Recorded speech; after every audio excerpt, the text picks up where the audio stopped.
Right.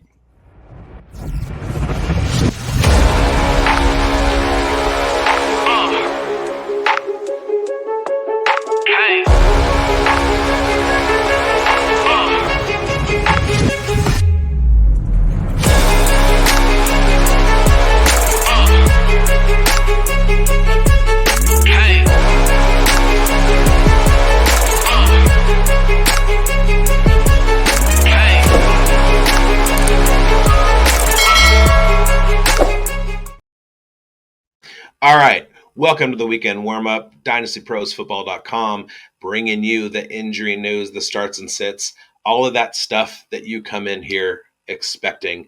We're going to give it to you. I am Brendan Booth at Big Boned FFB. With me, as every week, is at FF Canuck 99, Mike Greinberg. Big week for some people. I don't know how many of you saw the ranting that I did last week about Josh McDaniels, but somebody is kind of chuffed right now. Let's go! Yeah. Big news in Raiderville, eh? Big news in Raiderville. And Mikey, as you know, I like to pour myself an adult beverage, preferably in a monogrammed glass. And this week, in honor of you, we're drinking Alberta Rye, baby. Canadian rye whiskey. Yeah. Yes, it's a little bit different. A little bit different than your normal whiskeys. It's a bit sweeter. Yeah. It's quite a bit sweeter. It's almost like maple syrup. It's delicious, and it's oh my god, that's so good. So good. And I had to get a new bottle because I had planned on pouring from the other bottle to show you, and then whoops, It was gone. That bottle was gone. Yeah. All right. How are you doing, everybody?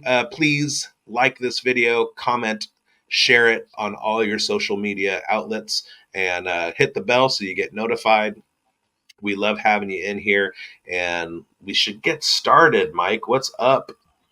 Not much, man. Not much. Just hanging out on Thursday night watching this Titans Steelers game. Just after halftime, and Titans are up in a really close battle that I really thought was going to be close.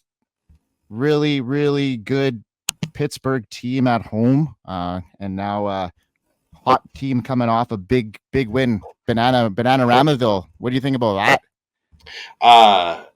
So there's something about the Steelers, man. Every year I have this idea that they're not good, and then when I look up, they have a winning record and they're like flirting with the playoffs. And I can't. They're one team that I can never figure out. They're weird to me. They're weird. Can't explain. Awesome. Do you want to, how I do the news and notes normally? I'm going to get you to do the intro here on this because it's a big week for you as a Raider fan.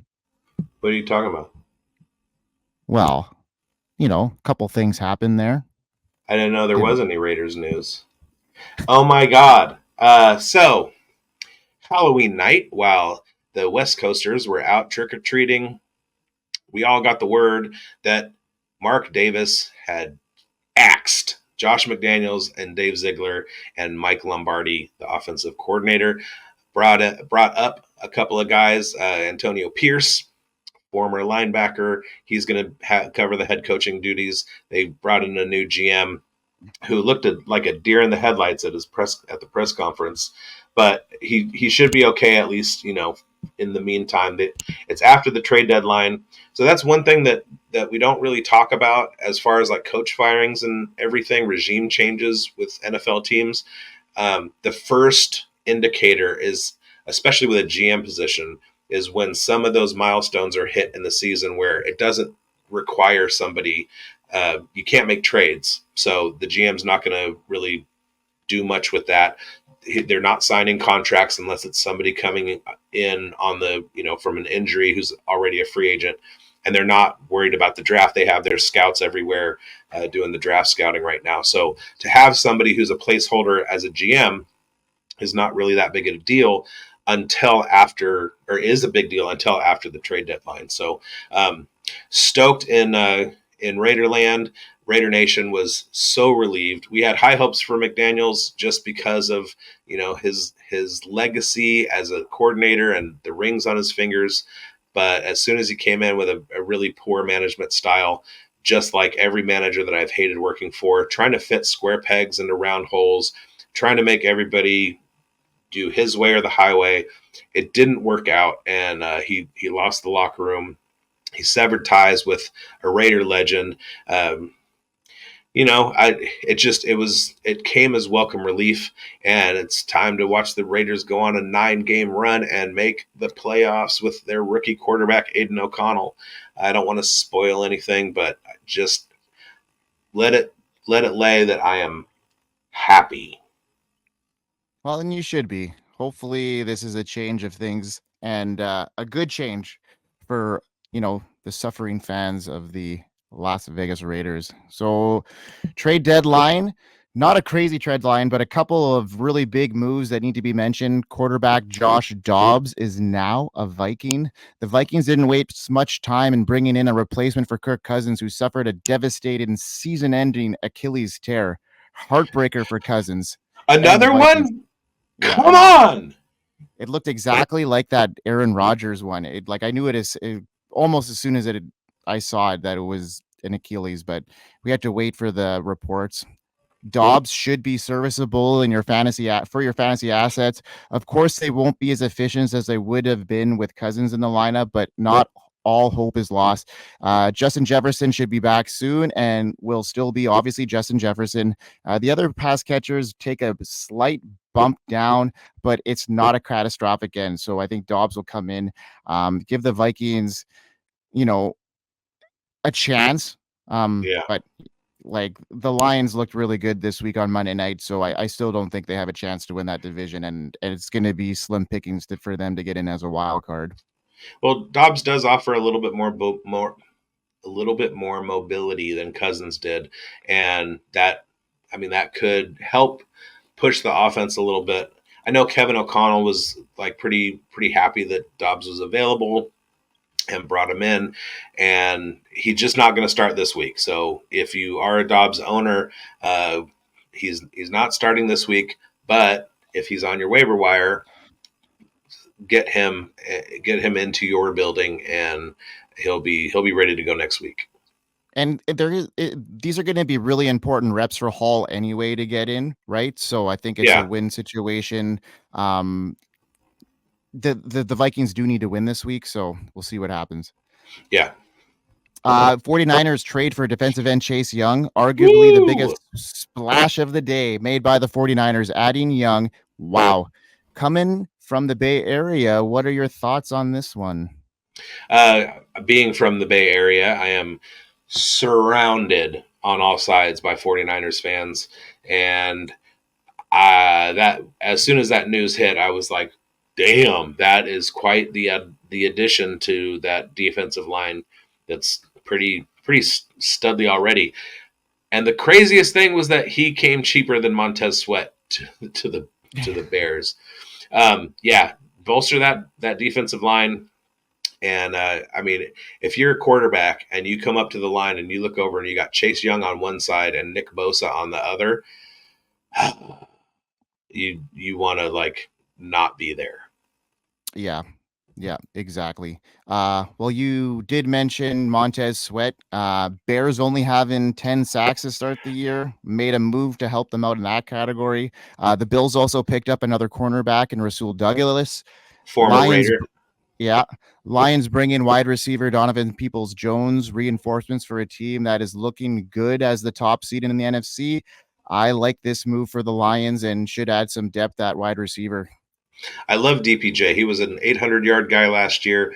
I had him in my Dynasty Home League. I had to offload him for all the rookies that I brought in this year, and I haven't necessarily regretted it yet, but he could be a really, really good player for the Lions in that offense with Jared Goff, who's, he's basically showing the naysayers that he is a capable quarterback. Like some of us have always known that he was #Nevada Boys. And Yeah, I love that move for the Lions. He was being wasted in Cleveland this year, and yeah, I just didn't have a chance to get him anywhere. Yeah. Well, Leonard Fournette is now a Bill. He signed to their practice roster. My spider senses are telling me that he will be a factor, more of a factor than most people think, especially down the stretch. He is called playoff Lenny for a reason. Like, I mean, and Buffalo gets cold. I remember last year in the fantasy playoffs, those snowstorms heading down. Um, those pass catchers weren't effective. Diggs really screwed me in the playoffs a lot last year. I think they need that power run, and I think Lenny's going to be a factor moving forward, bigger than most people think. Yeah, and it essentially swings James Cook back to what we thought he could be, a good satellite back. He's not going to be the bell cow. Tay Train, woo woo, Latavius Murray and Leonard Fournette, Uncle Lenny are going to carry those loads on their shoulders. And there might be some serious Geritol and Ben Gay action in that locker room, but Tay Train and Fournette, that's I mean that's another situation where if I'm a linebacker and I'm staring Leonard Fournette down and he's healthy and you saw his hamstrings today, like I wouldn't want to tackle that dude. No kidding. Atlanta Falcons quarterback Desmond Ritter has been benched, and he was benched in week 8. Has been replaced by Taylor Heineke. Many thought this move should have happened already. My Ritter shares do not.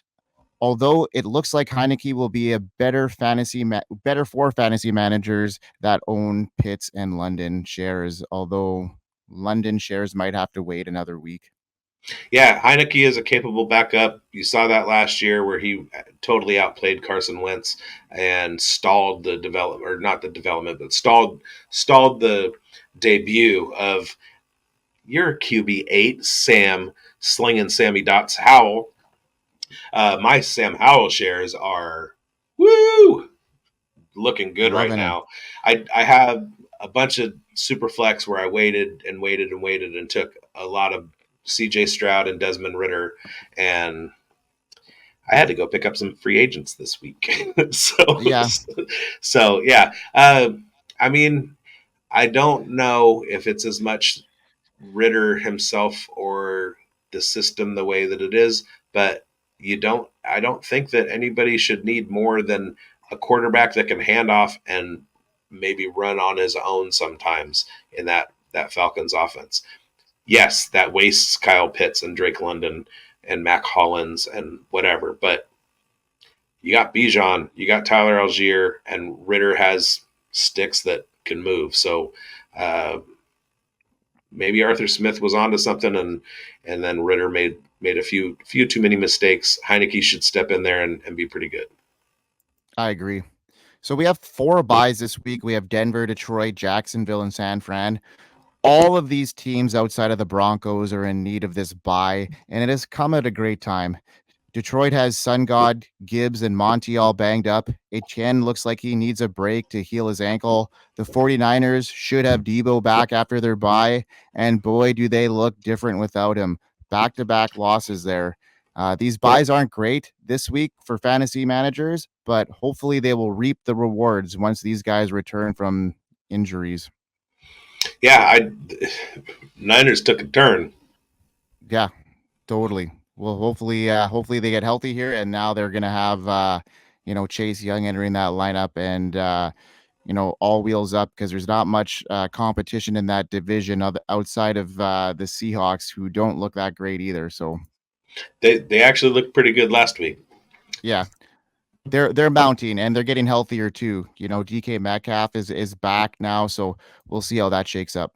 Yeah, I like that offense. Charbonnet and Walker Mhm. are a great duo in the backfield, and they have some pretty good wide receivers. They just can't be healthy. Like they haven't been able to field a healthy team the whole year. Like there's always been somebody out. Yeah, Gino too. Yeah. So Matthew Stafford, that injury on his right hand, Stafford tried to play through that injury with his thumb taped. He hasn't practiced yet to start this week. It would be Brett Rippon starting in Stafford's place. I am downgrading all the Rams playmakers in this one, including Cooper Cup. I'm not looking for much, but you still have to start Cup. I mean, you're still gonna have to start Puka Nakua because you've invested in him now. Like your team relies on him. So but not looking good without Stafford playing. I just want to say good on you, Mike, for pronouncing Brett Rippon's name correctly. This week I've heard Ripien and Ripon, and it's not hard, people. They're obviously younger people that weren't around when Mark Rippon was playing to have heard the name, but it's not difficult. It's Rippon. Just get into it. You just got to rip one up. All right, Kendrick Bourne with an ACL tear that is season ending. I'll talk about that in a bit. Yeah, he's not laughing at the injury. I'm telling you, folks. No. I'm sorry about that. Yeah. Curtis Samuel turf toe is suspected. He has not yet practiced to start the week. Spoiler alert: look for another big game from Jahan Dotson. That hurts my fishbowl chances. I just need one win to make the playoffs. Just one. I need to go 1-1 this week, and I'm in the Scott Fishbowl playoffs. And I've had some big weeks from Curtis Samuel. It's a bummer, but I do have Sam Howell, and he is helping. Yes, quite a bit. To say the least. Yeah. Tyrod Taylor, his ribs, and Darren Waller, his hamstring, are both out. Waller has been dealing with this injury for a couple seasons now and has struggled with soft tissue injuries in the past. The Giants could place Waller on IR and get him back after their Week 13 bye. Daniel Jones practiced in full today, and he looks like he could be back, which they need somebody, handing the ball off. They need somebody to hand the ball off to Saquon Barkley 35 times. So, yeah, look for Wan'Dale Robinson to have a little spike week, and maybe Paris Campbell too. Yeah. Drake London is groin. I mentioned that earlier. Was unable to finish the game Sunday. Assuming that he does not have a serious groin strain, he could be back in a week or two. London hasn't practiced to start the week, so he should miss this one. Super unfortunate for London managers who have been waiting for this switch for weeks. Looking like they will have to wait another week for Heinicke to London and those connections. More guys I rely on that I can't play this week. No kidding. Deshaun Watson, his shoulder, he did practice to start the week. If he plays, I would be looking elsewhere, even though, he did put a lot of draft capital in him, but I'm not going to trust him until I can see an actual game where he can actually move around there and actually throw a ball deep. Drafted him in the European Fantasy Football Charity event. It's a best ball, but it has waivers, and I picked up O'Connell and Badgett today. That's hilarious. Gerald Everett, his quad is trending towards playing after practicing in full today. Game is on Monday, so be glued to the practice reports this weekend if you're in a position where you may need to start him. I will talk about that in streams. Yeah. Justin Fields out again in week 9, so we are looking for Teabag to get another dip. He came in as a backup. He came back up for air last week, so let's see if he can dip deep down again this week like he did in week 7 when he goes up against the Saints. Saints are tough. I'm using him in an emergency. Yeah, we'll see what happens. All right, man. Yep. Let's take it away. What's your next segment here, bud? Studs and duds. So my stud call this week was the Gus Bus. Honk, honk. He was RB3. He had a career-high 29 points with 80 yards and 3 tutties. Not only is that a career high for a game, but he's only had more than 3 TDs in a whole season one time. He's sitting at 5 right now. So this is Gus Bus's career breakout. And my big ball call of the week, Kendrick Bourne, wasn't huge, but that's not what we're doing here. We just want him to be playable, and he had a touchdown and finished as a flex 1, so he helped before winding up on the injured reserve. because the injuries won't stop. And the injuries, they just keep on coming. So Yep. Grindberg, Studley, call of the week. Well, I told you guys to start Jahmyr Gibbs, and I also told you to sit Alexander Madison. Both were great calls. Gibbs had himself a monster game, running the ball 26 times for 152 yards and a touchdown, adding another 33 yards in the air on 5 receptions. Good for the number 1 RB overall finish in the last 2 weeks in a row. The other Studley call was to sit Alexander Madison, who ran the ball 16 times, folks, for 31 yards. I also told you that Cam Akers would play a much bigger role in that game, and he did. So, yeah, bud. Oh, yeah, one more. Told you to stream Taysom Hill, rushing 9 times for 63 yards and 2 touchdowns. So, 3 really nice calls on my behalf, but the Gibbs one was my crown and jewel. Yeah, and I just want to say thank you, Jahmyr Gibbs. Thank you so much, not only for helping my fantasy teams on which I own you, but also helping to speed up the demise of Josh McDaniels. Thank you, thank you, thank you, thank you. Pyrrhic victory is what you call it. You get your ass kicked on Monday Night Football, but you foster a regime change.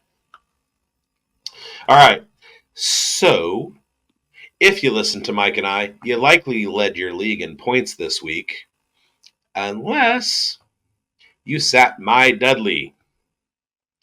Good process did not tell me that D-Hop was going to lose his mind and go off with a maligned rookie quarterback making his debut.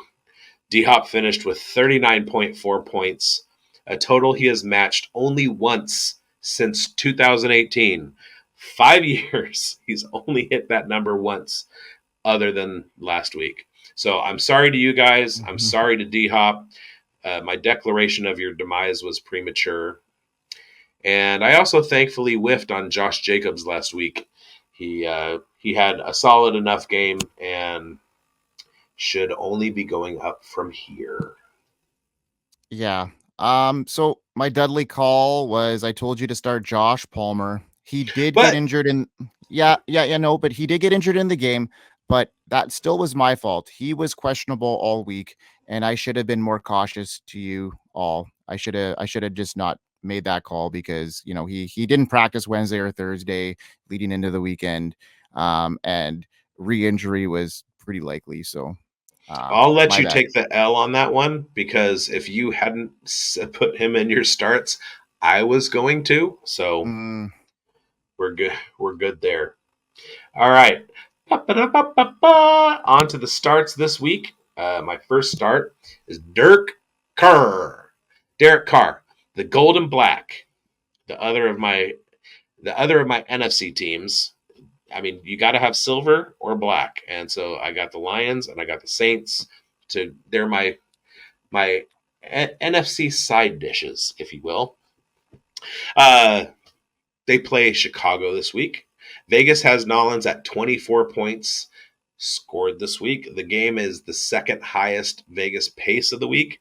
The Bears funnel the pass. They allow the third most passing yards per game versus the average. The Saints made a concerted effort to get Chris Olave the ball last week, gave him a lot of targets. Things will start to fall for him. We saw him in college just absolutely be a monster, and he had a great year last year. It's why we all drafted him very highly. It does take a while sometimes for teams to gel. We're halfway point of the season. Expect the Saints to start getting better and better and better every week, especially if the defense has to compensate for Kamara. Kamara is a force in the passing game. That leaves stuff open for Olave. Carr has a good deep ball. He's good in the midfield too. So you got Rashid Shaheed running go routes, and that opens everything up for Olave. So look for Olave to still contribute. Mike Thomas is still Mike Thomas. He's not alone anymore, but he's still Mike Thomas. The Carr is armed with weapons. He'll have a big week. Start Derek Carr. Do it. I love it. And you've been an ambassador of him all season. I mean, remember in the preseason, I asked you for some advice between a start and sit, like a draft, and you told me to draft Derek Carr, and I did, and now it's really starting to pay off in some of my super flex leagues here. So appreciate that call, my friend. Last week, you told me to start him, and he got 2 touchdowns, so I was really happy about that. And yeah, I think he's starting to really feel it in that offense, and he's going to be playable as a streamer, and definitely in super flex leagues he'll be a tool in the home stretch here. Yeah, I've literally watched every single game that guy has played, and I know his limitations. There are a lot of Carr haters out there, and there are some times that he does things that I look at him and I'm just like, how do you make that mistake? But I also know that we play a probability game here, and the probabilities state that more often than not, he is going to succeed at what he's doing and make players around him better. So I I'm always all in on Derek Carr. Good call, buddy. I'm looking forward to it. All right. So for my first start of the week, I'm going to give a quick shout out to High Point Creator Network. I've just been brought on as the Chiefs creator for them, so I'll be creating content for them moving forward as well. So with my first, Congratulations, Mike. That's a huge get for you. it is a huge get, and while I'm saying that, I just want to thank everybody through Dynasty Pros who have helped me get here to that point.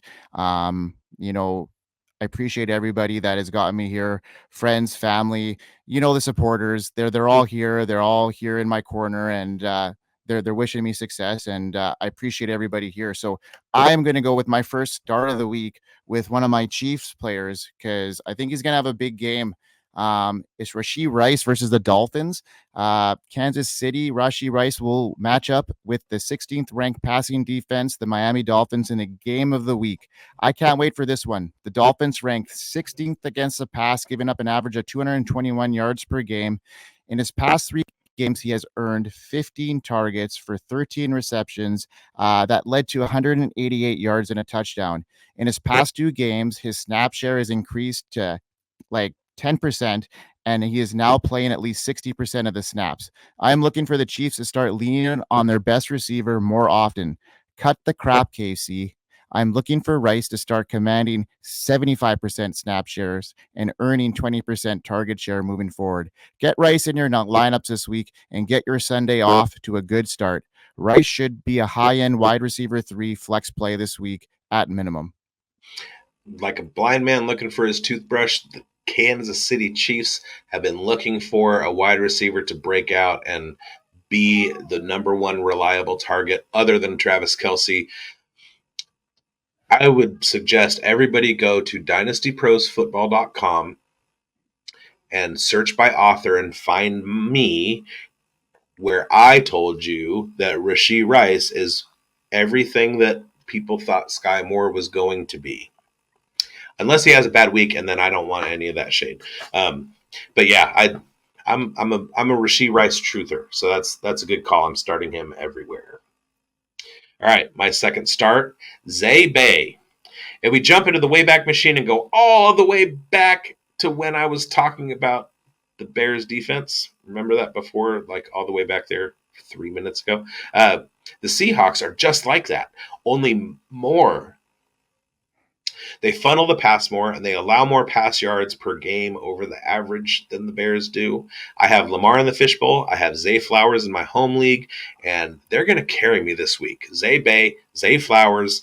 I know Lamar came out and said that he wants to get Bateman the ball more. I know we're all disappointed at what could have been with Odell Beckham Jr., and I know that Mark Andrews is a target hog, but Zay Flowers get into the end zone for the first time this week, and he's starting. I've been waiting for him to break out. He's commanding a lot of targets. He's their short route guy. Like, let's get him open in the mid routes, middle of the field. Let's see him stretch it a bit. He can do that. He's a mini Stephon Diggs in the making, and I want to see him, emerge now. Let's get him those end zone targets. Let's see what happens. I Yes. hope it happens this week. I'm banking on it. Well, so is my fishbowl team. I got a lot of guys on buys this week, and some injured quarterbacking, and I need 2 wins to get in the playoffs. So I'm hanging on by a thread here. Rashad White versus the Texans is my next start of the week. White has been through the gauntlet to start this year, facing some of the league's best run defense. The Vikings, who rank 13th, the Bears, who are the third, Eagles, who are the first, the Saints are the 15th, the Lions are the second, the Falcons the 14th, and the Bills the 22nd. After a crazy stretch of tough run defense, White still is the RB24.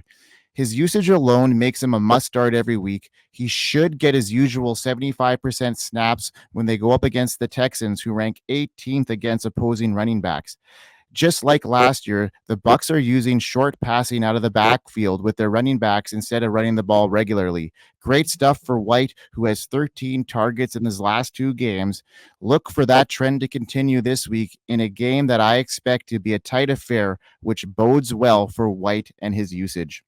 Yeah, he is such a good pass receiver. I love his upside.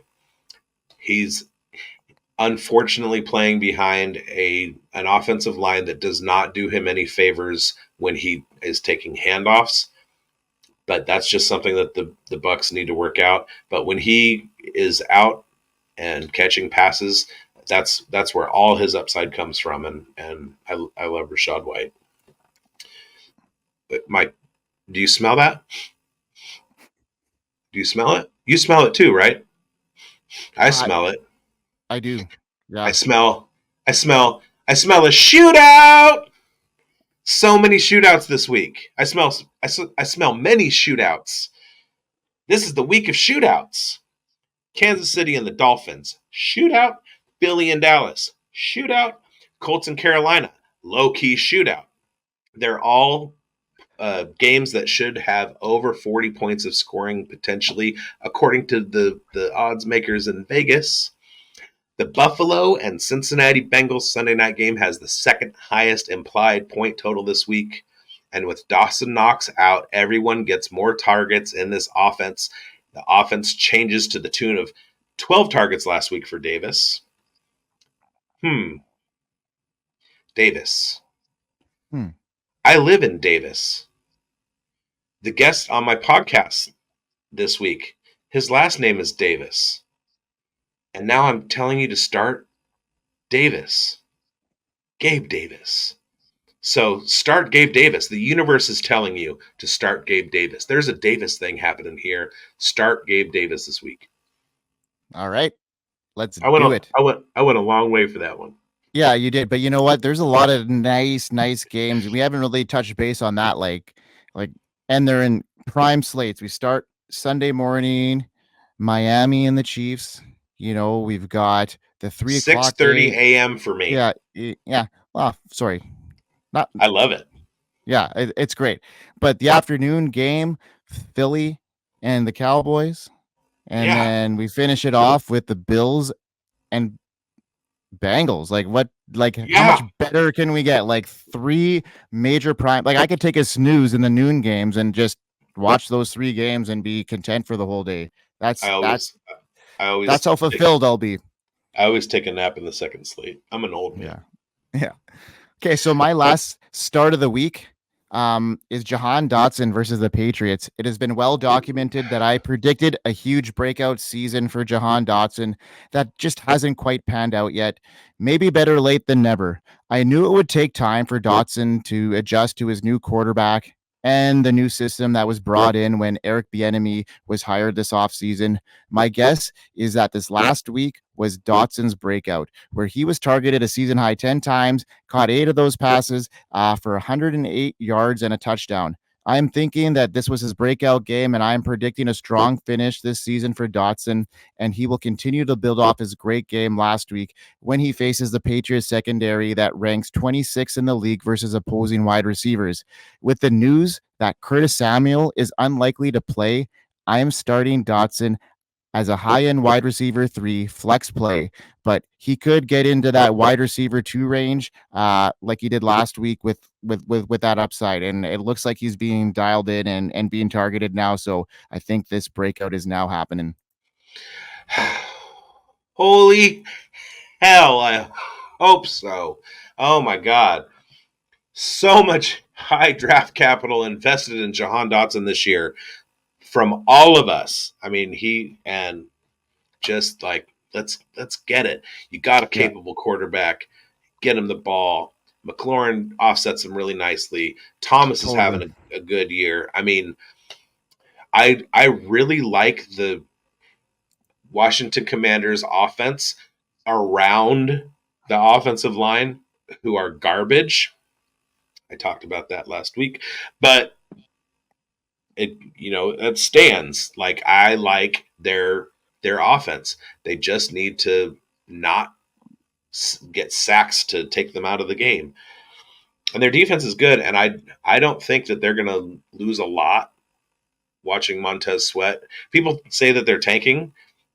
Montez Sweat and Chase Young leaving, I don't think it's going to have as much of the impact that other people are thinking. And I'm gonna cheat real quick. I'm cheating. I'm taking another start. I know we only do 3, but I'm taking another one. Another 6, 7. No, this week, start Aiden O'Connell, start Devontae Adams, start Josh Jacobs, start Jacoby Myers, and I'll tell you why. If you can think back to the number of times that you've seen a coaching change in the middle of the season, how many times has the team rallied behind that coach and pushed out a win, including Jeff Saturday coming from a high school coaching staff, taking over the Indianapolis Colts and beating the Raiders at home in his first week with a really bad team that the Raiders were much better than. Saturday did it. This week, Antonio Pierce is going to do the same thing. They're playing the Giants. The Giants are bad. Start Raiders this week if they're on your bench. It's a passion week. It's a passion week for you, Brandon. I get it, man. Let's do it. Yes. And yeah, and knowing the Raiders and having been a Raiders fan as long as I have, I know that heartbreak is right around the corner. But well, they do have that ownership that hired the previous coaching staff as well. So it's like, who's to say they're not going to hire another one just like that? I will invite all of you to search for @BigBonedFFB on this here YouTube's and find the Fantasy Burn, my channel, and watch my newest podcast, which just uploaded today. It does have a very special guest, stand-up comedian Billy Wayne Davis.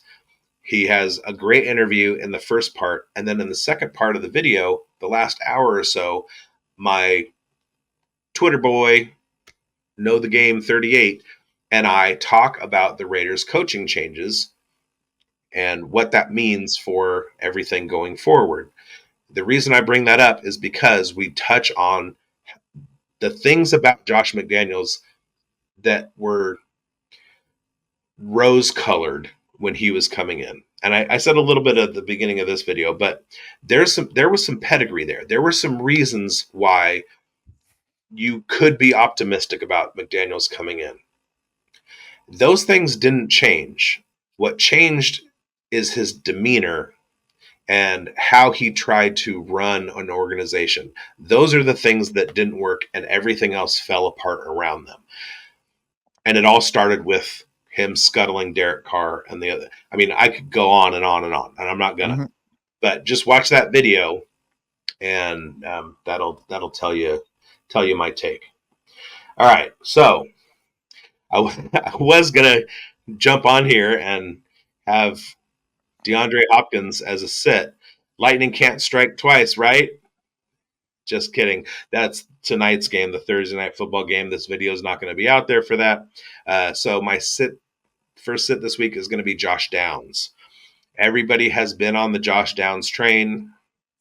Well, it's at the station and it's time to deboard. Carolina is bad, but Carolina is good against the pass. They got a low key good pass defense. Now, Jonathan Taylor and Zach Moss should have this game controlled. I'm looking for pretty nice games out of both of them. They should control the action. Mr. Mustache won't have to throw the ball too much.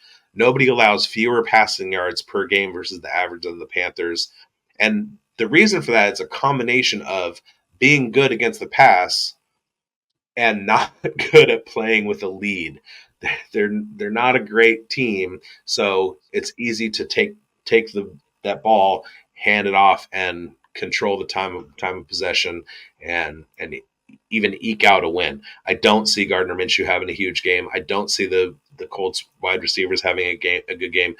I do see JT and Moss taking control of everything and having themselves a day.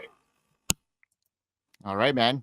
Good call. I mean, I've been a down supporter for the last 2 weeks. He's been a starts of my week for 2 weeks in a row and has done excellent in those starts. But I see your point there, and I'm on your side on this one.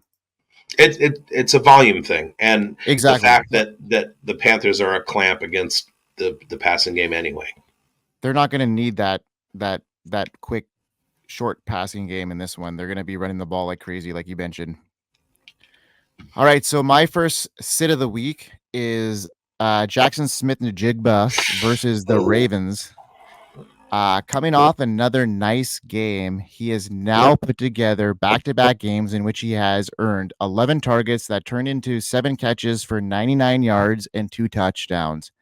Not too shabby, but now he's looking like a bigger part of the offense. However, DK Metcalf is back, and he's another game healthy, removed from his rib injury, and certainly will be more involved moving forward. JSN and the Seahawks now get the red-hot Baltimore Ravens, who look like they are finding their way on both sides of the ball. The Ravens' defense has been formidable, ranking 3rd in the league against the pass, and they are at home. JSN should continue to emerge, but not this week against the Baltimore Ravens. I'd be looking at starting other flex options with better matchups, like the guys I mentioned earlier, like, starts of the week. I hope that there's a big lead for Seattle so Lamar can throw 4 touchdowns and vault my fishbowl team into the playoffs.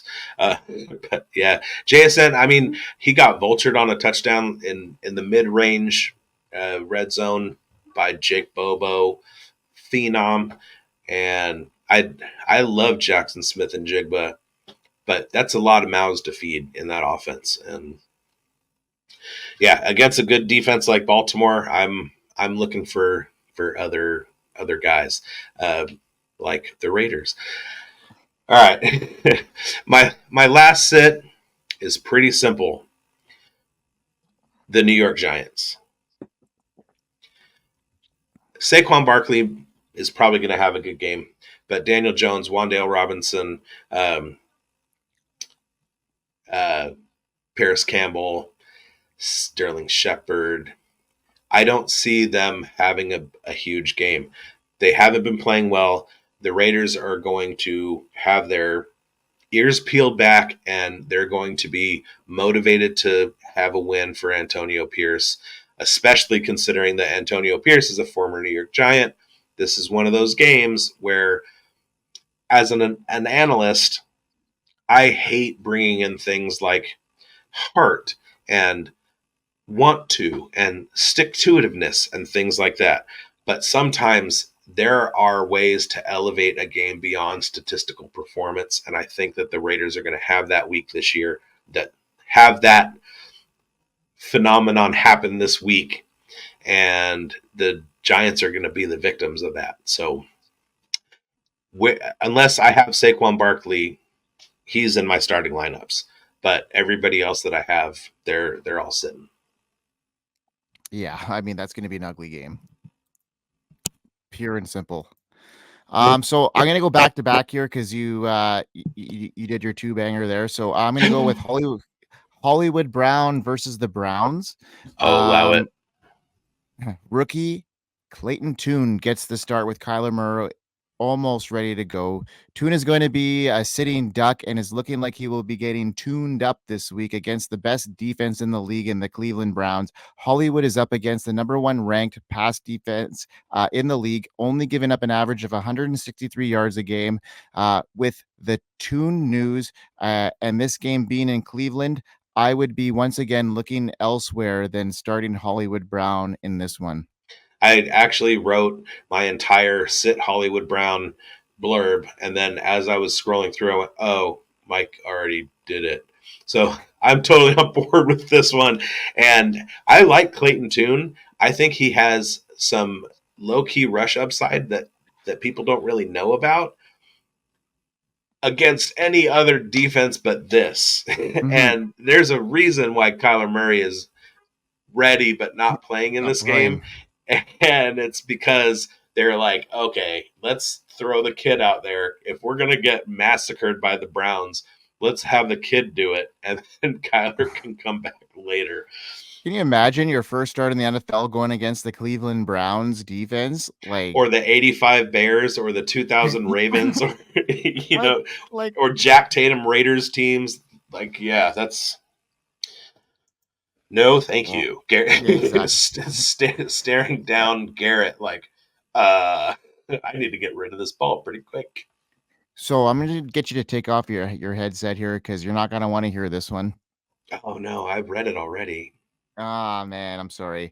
Yeah. I am sitting Roshan Johnson versus the Saints. I wasn't expecting much usage from Roshan last week as he returned from his concussion that seemed to loom longer than many were comfortable with. I knew they weren't going to run him hard as they were seeing how he would adjust as the game went on. He ended week 8 out snapping Foreman, but only played 36% of the snaps. This backfield was actually split 4 ways in week 8, and we should see more of the same this week against the Saints, who give up the fourth least points against opposing running backs. Roshan had a decent passing work last week, but the game was a blowout versus the Chargers. And I see a closer game this week and less need to have Roshan in the passing role. Sorry, those who have Roshan shares, but I would be looking elsewhere again, especially if you're, desperate need at running back. It's all part of the process. Yeah. I'm not.